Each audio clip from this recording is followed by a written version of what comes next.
This is the story of a family in Houston, Texas, whose lives were forever changed by what seemed like a harmless Christmas gift, a Disney Frozen Elsa doll. It was Christmas morning, 2013. The living room was alive with laughter. Wrapping paper littered the floor as a young girl tore open her most anticipated gift, a Disney Frozen Elsa doll. The doll smiled up at her, its bright blue dress glittering in the twinkling light of the Christmas tree. "Mom, Dad, it's Elsa. She's so pretty." The little girl's excitement was infectious. She pressed the button on Elsa's chest, and the doll sang its iconic song, "Let It Go." Her voice filled the room, cheerful and full of life. In that moment, nobody could have imagined the nightmare they had just welcomed into their home. Elsa quickly became the little girl's favorite toy. She carried her everywhere, even sleeping with the doll tucked under her arm. But by 2015, things started to change. The first sign came when Elsa refused to sing on command.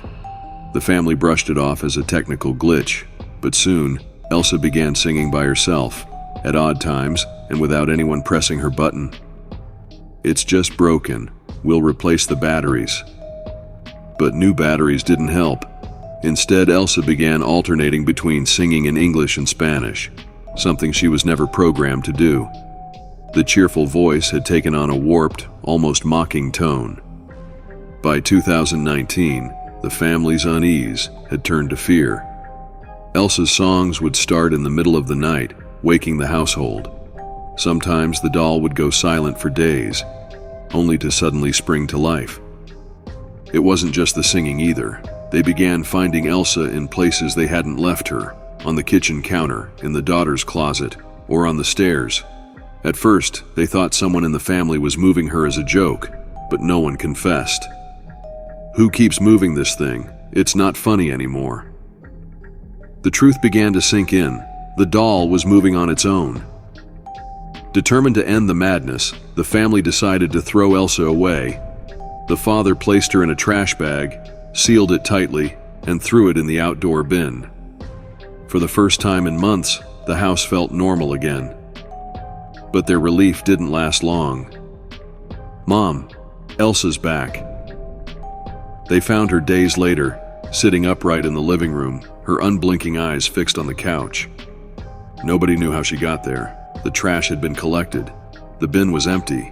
Growing desperate, the family reached out to a friend, a collector of unusual items, who offered to take the doll off their hands.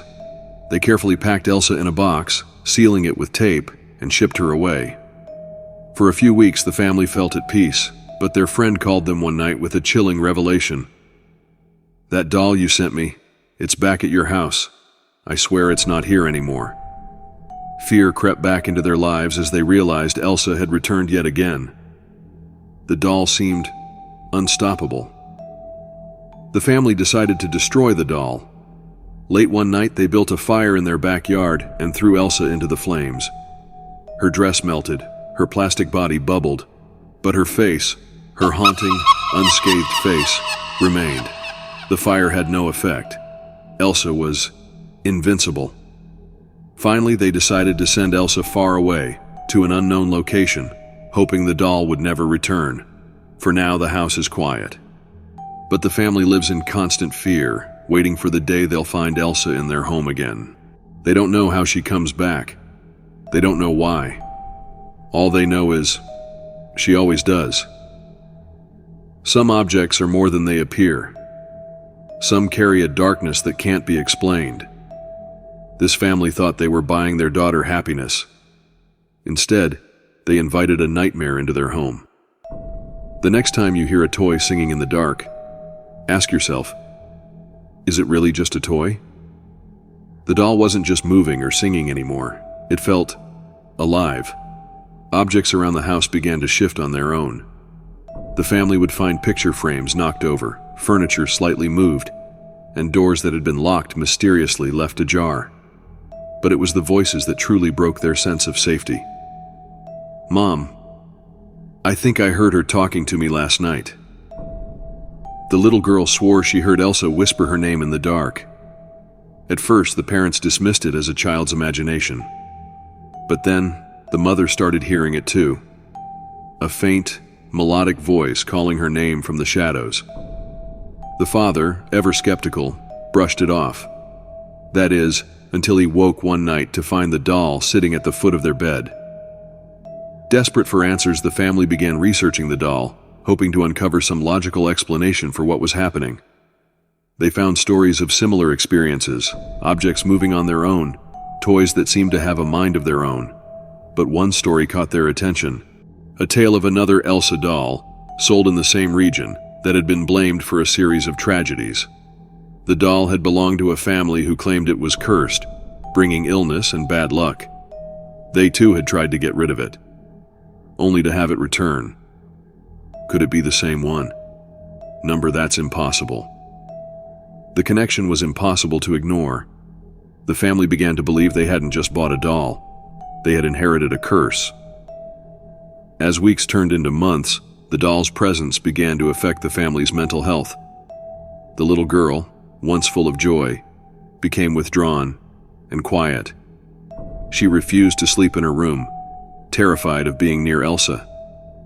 The parents started arguing more frequently, their nerves frayed by sleepless nights and the constant fear of what Elsa might do next. Even the family dog, normally cheerful, began cowering and growling whenever the doll was near. This is tearing us apart. We have to end this, somehow. But how do you fight something you don't understand? How do you stop something that refuses to be destroyed? In their desperation, the family turned to a paranormal expert. A local medium agreed to visit the house, her expression turning grim the moment she stepped inside. The medium claimed the doll carried a dark energy, a presence that was feeding off the family's fear. She performed a cleansing ritual, chanting over the doll and sealing it in a blessed box. For a moment, it seemed like the nightmare was over. Do not open this box. Keep it sealed and take it far away. The family followed her instructions, placing the sealed box in a storage unit miles away. But even that wasn't enough. Months passed without incident. The family began to relax, believing they had finally rid themselves of Elsa.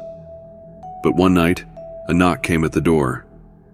The father opened it to find no one there, only a box, sealed with the same tape they had used months ago. He hesitated, his heart pounding, before prying it open. Inside was Elsa, her blue dress pristine, her unblinking eyes staring back at him. How is this possible? That was the last straw. The family packed their belongings and moved far away, leaving Elsa and their memories behind. For now, the doll remains in that house, waiting for its next victim. Some objects aren't just possessions. They carry something darker, something that defies explanation. The Houston family thought they were buying happiness. Instead, they brought a curse into their lives. Elsa still exists out there waiting. Perhaps she's in another home now, singing her cheerful song, biding her time. The next time you hear a toy in the dark, ask yourself, are you truly alone? Are you truly